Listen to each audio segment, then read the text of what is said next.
Welcome back. This weekend I've been set a challenge by my wonderful wife, in case she's watching. She said that we look like scruffy peasants because we hang our coats on the banister. And I said, don't worry about it, wife. We've got our coat hooks from the last house in the garage. And she said, oh, I really like the hooks. I hate what they're attached to. Interesting, because she was the one that bought it originally. But then she says to me, I really like the design you did for the coffee table. Could you just do something like that for the wall? Yeah, it'll take 5 minutes, won't it? Easy as that.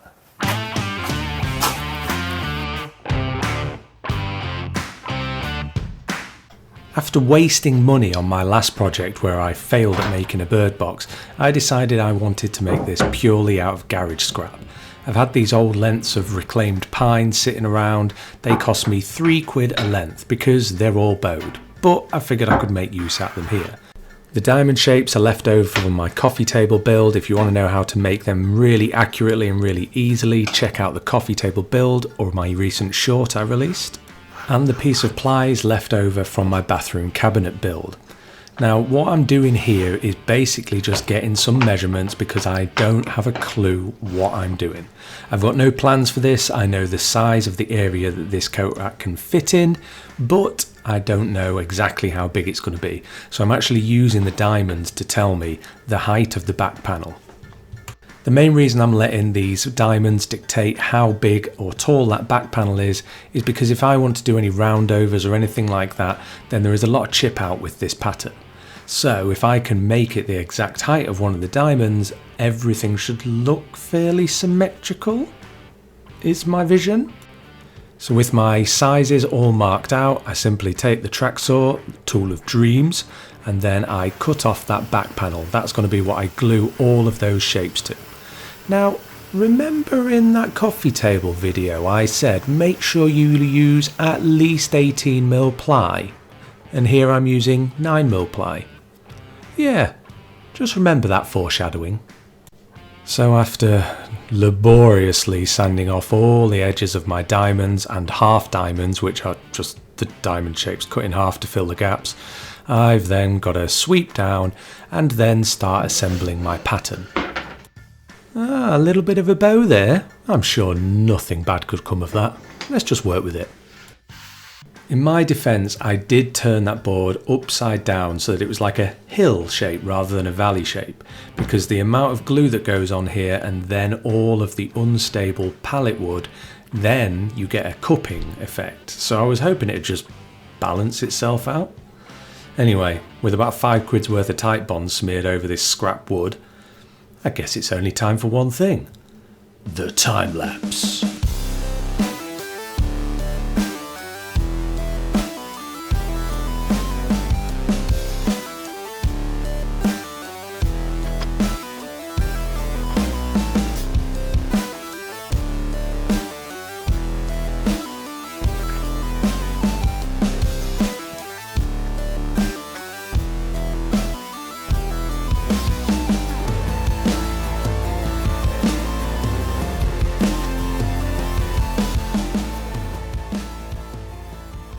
Sorry about that, sometimes I just get a bit carried away and think I'm a real YouTuber. Anyway, one of the tactics I've found when you're doing these patterns out of scrap wood is there is always going to be voids because you cannot, or I can't, get clamps on in any way to make those gaps close up.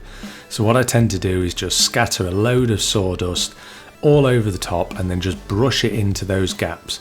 Now the beauty is here, the glue clings onto that sawdust and kind of fills a lot of the voids for you.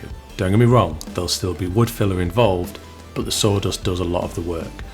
The other benefit to this is that when you put a weight on the top, that weight doesn't stick to the glue as much. The downside is there's a lot of extra sanding, but sanding discs are cheap. Time, not so much. My go-to method for weighing this down is to use a sheet of baking paper with the waxy side down and then get something that is flat, like the sheet of plywood that's thick enough and I should have used really instead of being tight, put that on top and then just find heavy stuff. I've got some weights left over from lockdown that have not been touched since COVID ran away, and then some buckets and pots of glue, whatever you can find that's heavy. Just maybe don't precariously balance the most expensive bit of kit you've got on top of it. It's not a good idea. This is about a week later. I was away for the weekend and then I came back to this project and it was back to being freezing winter time again. So I put on some tunes, put on a coat and got to sanding. This is how I sand nowadays. I try and make it as fun as possible, but it's still sad. This lasts for about 30 seconds. With a rough sand done, and I say rough sand because I've still got to go back with some filler for all the gaps that are left over, I then use my track saw and line the track up with the plywood back. So the pattern side is actually face down at the minute, so I can clean everything up. That means that I didn't have to worry about any parts of that pattern overhanging, and I get a lovely clean crisp straight line. I use the track saw for both the longer lengths and then I take it over to the miter saw just for the shorter lengths because it's easier than wrestling a track. Now I will mention again that I'm not working off any measurements on this project. I know I've got to keep it under a certain width and height, but the measurements are dictated by the pattern. So you can see here I've gone straight through the middle of one of those diamonds. For me, the symmetry is more important than the actual dimensions on this one. Because this is going to be the featured part of the coat rack and the rest is just going to be built out of straight pine, I wanted to make the bottom look a little bit more interesting. So I'm just using a round over flush cut bit here just to put a bit of a round over on the bottom. Now this didn't really work out in the end, but it wasn't terrible. I just wish I'd have done something different. And then after that, once I'd done the round over, I had lots of gaps to fill with the wood filler.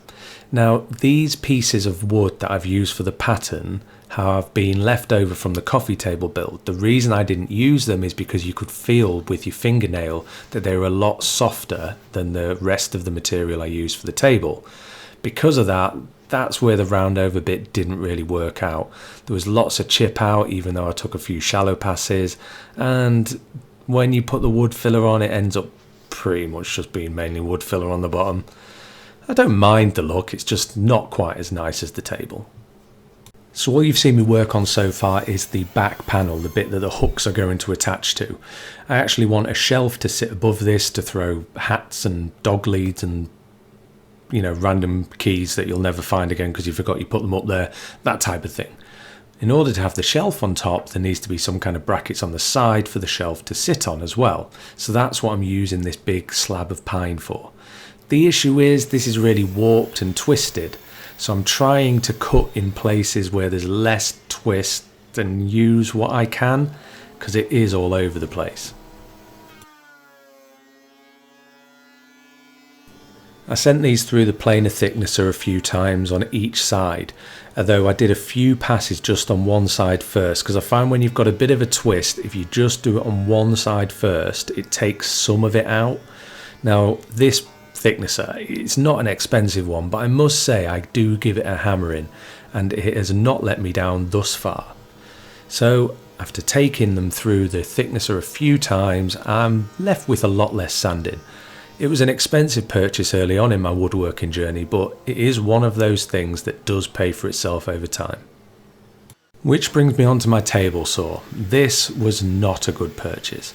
I got it from Aldi, which is a budget supermarket in the UK if you don't know, and I didn't expect it to be that good, and it's not. So this has got to be the next tool I upgrade. Has to be. I just don't know what to go for yet. Do I go for another budget? Do I go mid-range, hoping that the money will be worth it? Or do I just try and save my pennies up for a long time and accept the death machine that is the Aldi table saw? After using the death machine to kind of thin these boards out, because I want the shelf to be a certain depth and I want the supports to be a little bit shallower, I then cut them down on the miter saw so they're the right height. Now that height is basically the height of my back panel. So that was, again, not a measurement I needed to take. I was just given it from the height of the back panel, which I was given from the height of the diamonds. This project just designs itself. No plans necessary.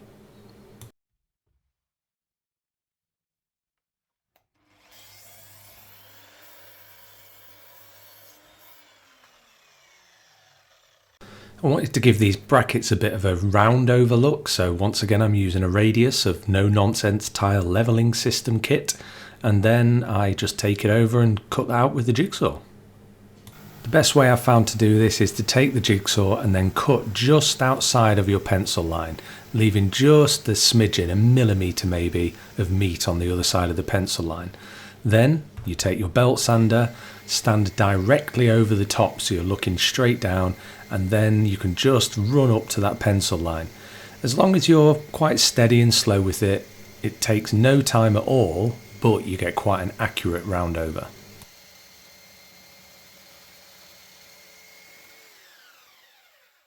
Ah yes, a seesaw.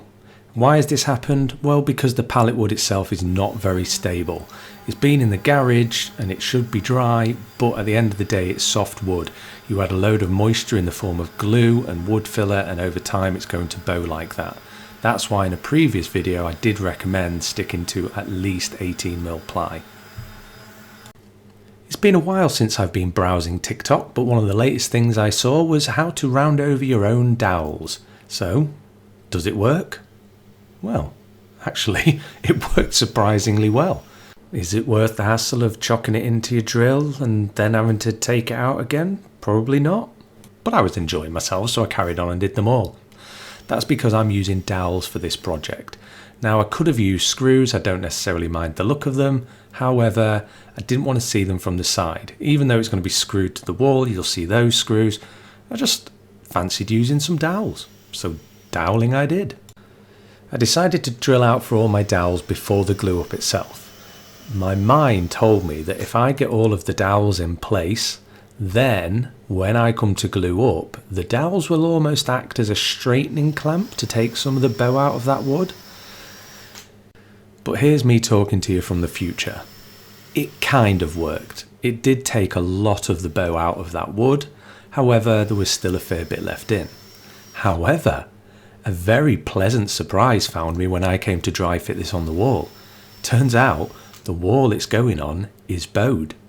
This bow worked to my advantage, and it actually meant that I had to use a chisel to take some off the shelf, which was straight, because it needed to match the bow of the wall.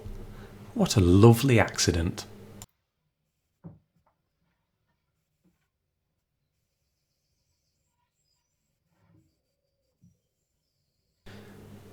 I was hoping for a nice straightforward glue up here despite the bowing.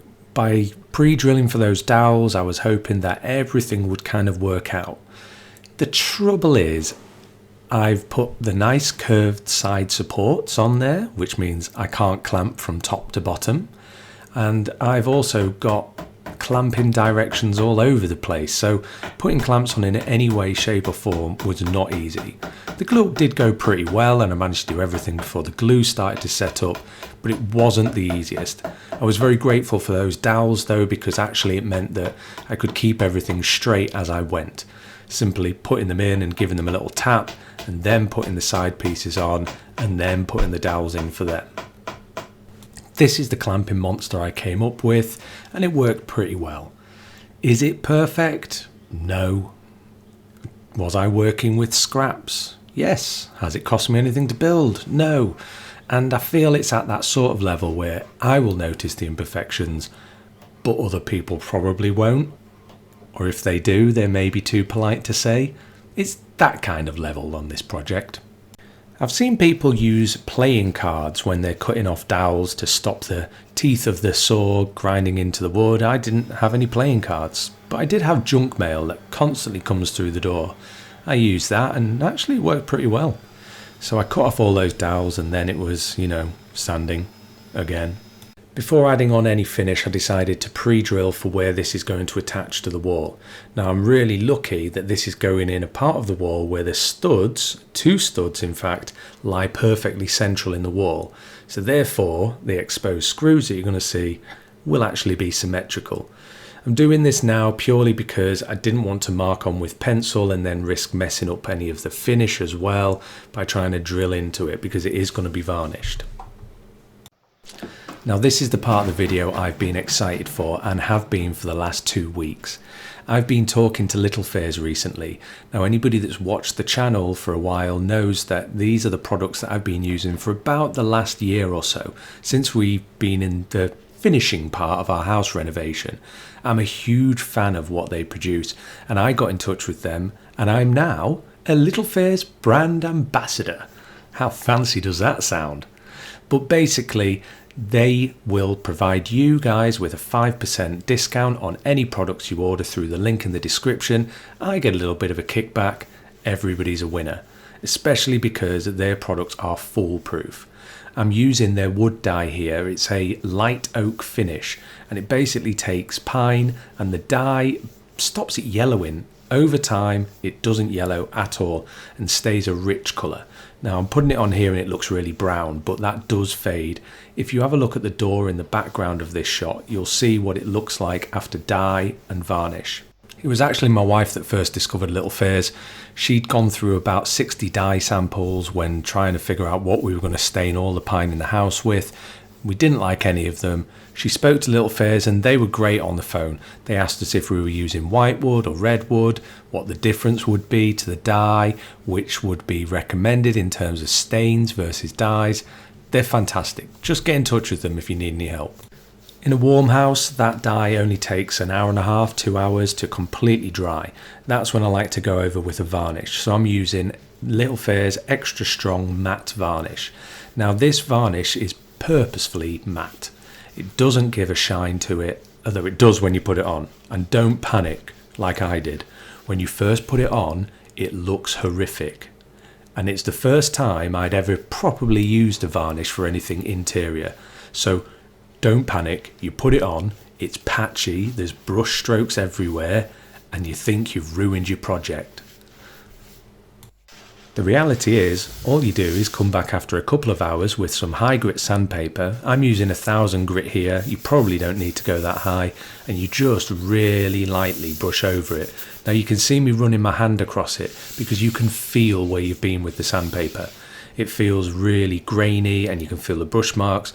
The slightest touch with the sandpaper, it's smooth, and that's when you know you're ready for the second coat. So after a quick wipe down with a damp cloth, you go in with the next coat of varnish. Make sure it's dry, obviously.